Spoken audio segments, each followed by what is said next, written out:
Halo semuanya, di video kali ini kami akan membahas tentang adiksi. Judul dari topik kami adalah keragaman definisi adiksi.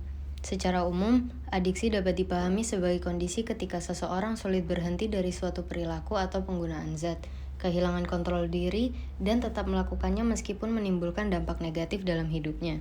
Selama ini, adiksi sering dipahami sebagai ketidakmampuan seseorang mengontrol diri. Padahal berdasarkan berbagai penelitian, adiksi adalah kondisi yang jauh lebih kompleks dan tidak bisa dijelaskan hanya dari satu sudut pandang saja. Tujuan dari artikel dan presentasi ini adalah untuk memberikan gambaran yang lebih jelas mengenai adiksi, serta membandingkan beberapa definisi adiksi dari jurnal ilmiah. Yuk kita baca definisinya apa aja. Definisi pertama disampaikan oleh Adinov pada tahun 2004. Yaitu, kecanduan adalah gangguan biologis yang terkait dengan faktor genetik yang tidak dapat dikendalikan oleh individu.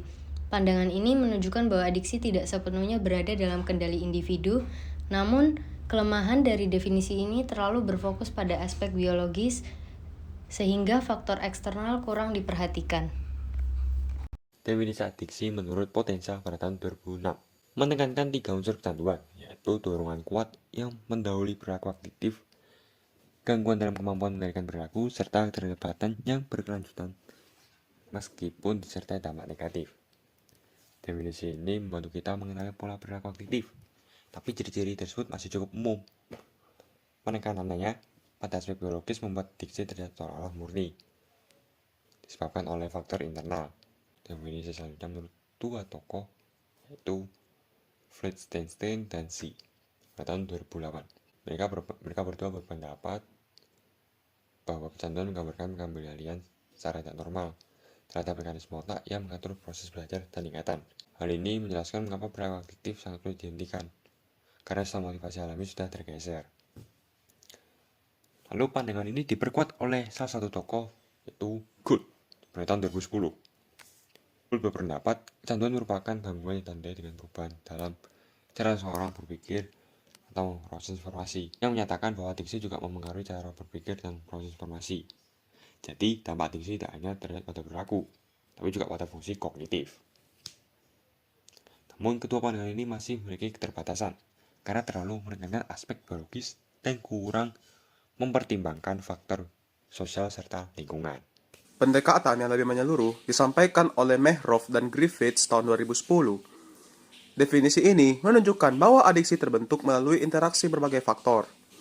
Namun, definisi ini belum menjelaskan secara rinci bagaimana faktor-faktor tersebut saling memengaruhi. Definisi Wareham dan Potenza tahun 2010 menjelaskan bahwa individu dengan adiktif tetap menggunakan zat atau melakukan perilaku adiktif meskipun menghadapi konsekuensi negatif yang berdampak pada hubungan keluarga, relasi interpersonal, serta fungsi dan lingkungan kerja mereka. Sudah baik dalam menekankan konsekuensi fungsional adiksi, terutama dampaknya pada hubungan sosial dan kehidupan kerja.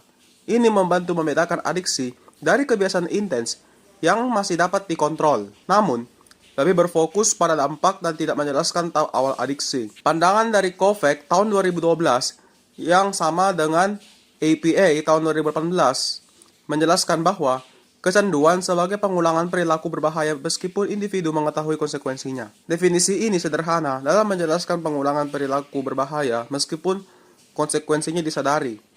Definisi ini tidak membedakan adiksi dari perilaku berisiko lainnya.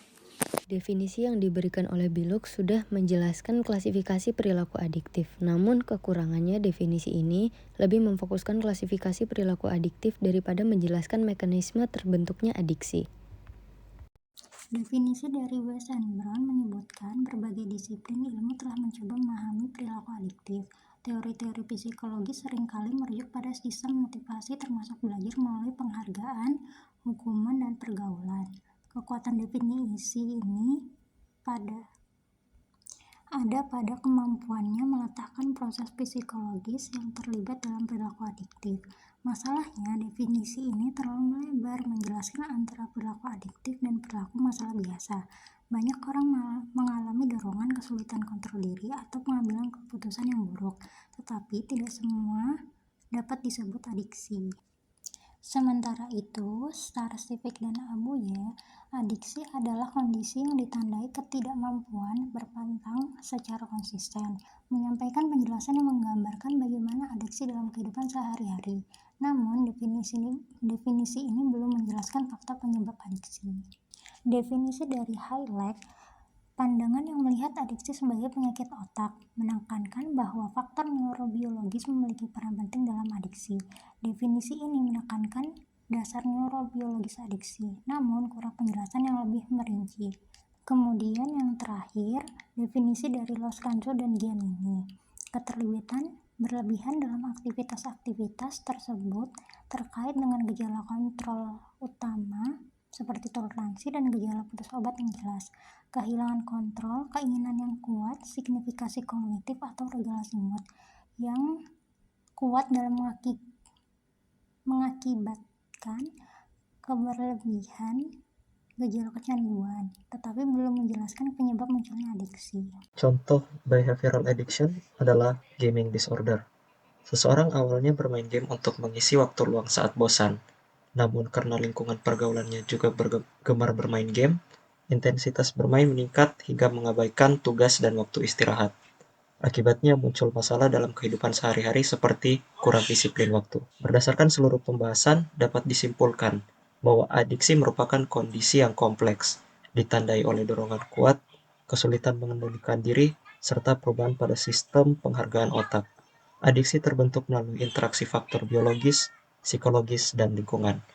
Oleh karena itu, adiksi tidak dapat dipandang hanya sebagai lemahnya kemauan individu, tetapi sebagai kondisi yang membutuhkan pemahaman dan penanganan yang menyeluruh. Demikian presentasi dari kelompok kami. Terima kasih atas perhatiannya.